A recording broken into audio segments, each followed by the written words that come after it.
how my makeup came out today.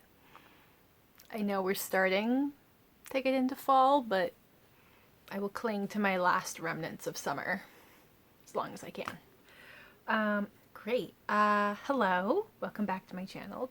Today I'm going to be doing a monthly TBR video, which I usually don't do because I am such a mood reader. I will occasionally do like a readathon TBR, and that's most of what this TBR is. But I've got a couple of non-readathon things in here, and these are just things I want to prioritize. So let's get into it. So the readathon I am using to help prompt me to read some of these books is the SciFi Readathon. I will have links to the host videos and they have a Twitter. I'm not on Twitter, but on Twitter they have the bingo card. So I will link that, and I will go over the prompts, and then see, I have 5 physical books, and then I have a couple other ones that I'll either have an ebook for, or I'll see if I can grab them from my library if I have time. So the prompts are something unpopular or unheard of, a classic or an older book, a sci-fi that is not set in space, a book featuring time travel, a science fiction with fantasy elements, a book that focuses on the Global South or is written by a Global South author, a robot or AI presence, something that is contemporary or speculative fiction, a book with an alien presence, a book with a queer or LGBTQ plus protagonist, a non-human main character, a short story, a sci-fi focused on water, a book that's popular or hyped, steampunk, and something recommended to you. So the books I have physically is this little stack here. First we've got The Homeward Bounders by Diana Wynne Jones. This is a book on my Amnesia Reads reading project. And I think this is... what did I mark this for? Hold on. Time travel, and I suspect there's going to be fantasy elements in this one. What is this about? When Jamie stumbles upon the powerful them playing their mysterious games, they threw him out to the boundaries of the worlds. Since then, he's been yanked from world to world, doomed to wander in hopes of one day finding his way back to his own city. So, I'm saying time travel. It seems like parallel universe hopping, but usually there tends to be like some time travel and stuff in there. Anyway, it's a book that I want to read, and this helps encourage me to read it. Then for the steampunk prompt, I've got Leviathan by Scott Westerfield.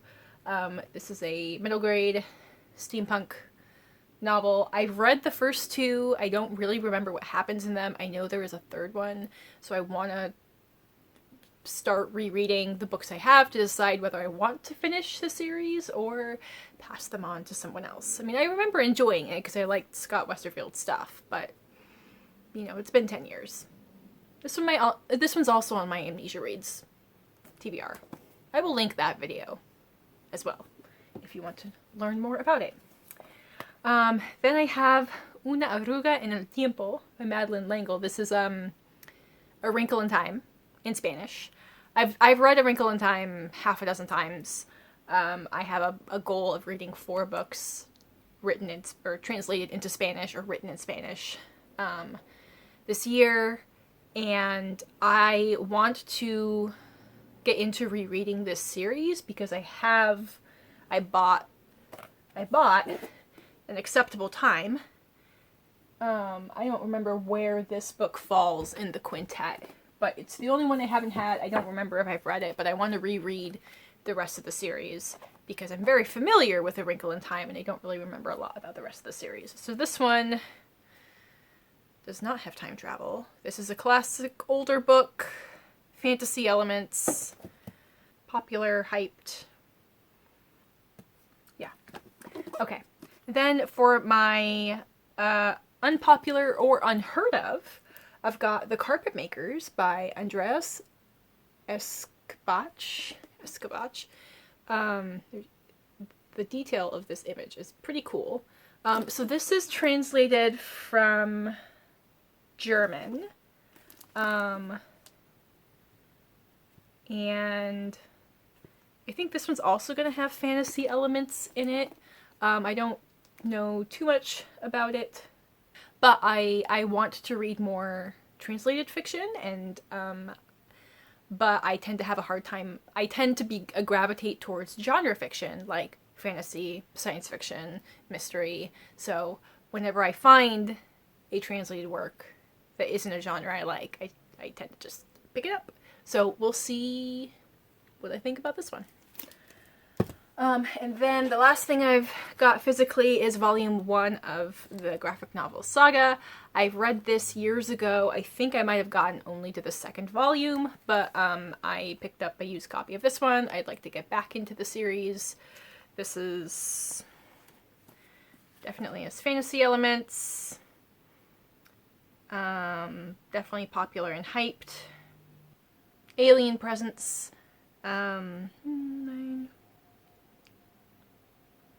Oh, and this fits the prompt of recommended to me because I picked it up initially because a friend had loaned me the first volume or 2 years ago. So that's what I got physically. And then books I do not have physical copies of. I've got The Word for World is Forest by Ursula K. Le Guin. Another classic older book, and I also probably going to have fantasy elements in it. I don't know a lot about that one, but I would like to read more of her work. And then I would like to continue with the Rosewater trilogy. I read the first one, and I didn't love it, but I liked it, and I was intrigued by it. And that one fits prompts for Global South and Alien Presence.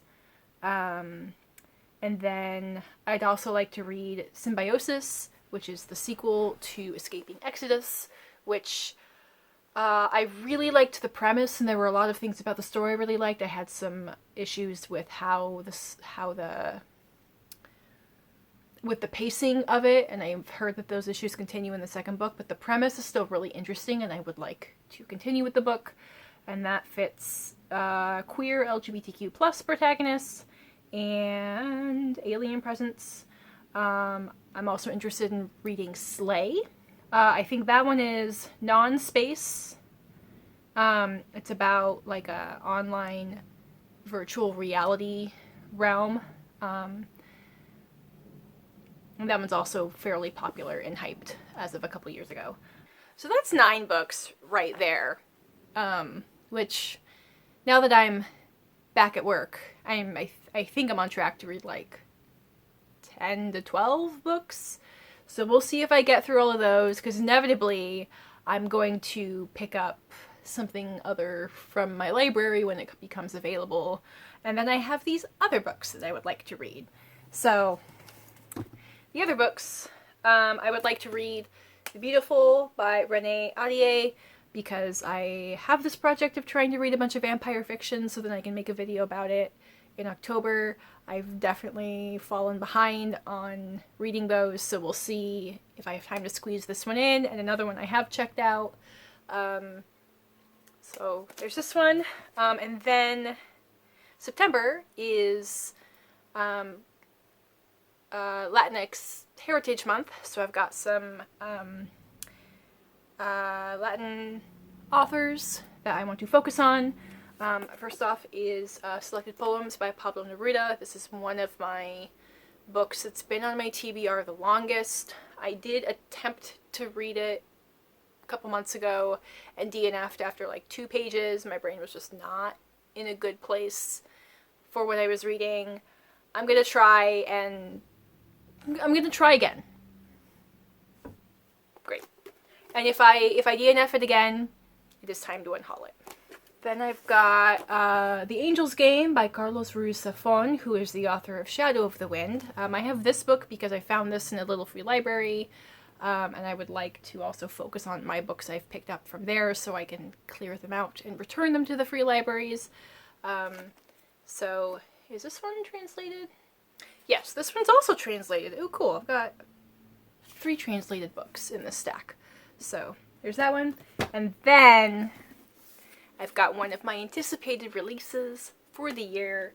I'll probably read this one before I read a bunch of other ones, and that is Cazadora by Romina Garber. This is the sequel to Lobizona, which is a YA, kind of younger end of YA fantasy novel that focuses on Argentine folklore, and it focuses on a girl who lives in a world where women are brujas, witches, and men are lobisones, werewolves, but she's a lobizona. But she's also still definitely female. So what's up with that? I don't remember how many books are supposed to be in the series, but the first book definitely ended on a cliffhanger, so I am excited to continue with this fucking stunning book. Hooray. That's what I got for my TBR. Of course, I've got a couple of things checked out from my library. I've got some pretty chunky books I'm in the middle of right now, so I totally predict I'm not going to get to all of these, but I'm going to try to pull from this stack before I keep adding more things to my library wish list. So, when I do my wrap-up for September, we will see how I do. It'll be great. It'll be a fun time, no matter what. It'll be great. I hope you have a good rest of your day. I encourage you to go out into the world and be curious. I will have my social media and other places where you can find me in the description box below, and I will catch you folks in my next video.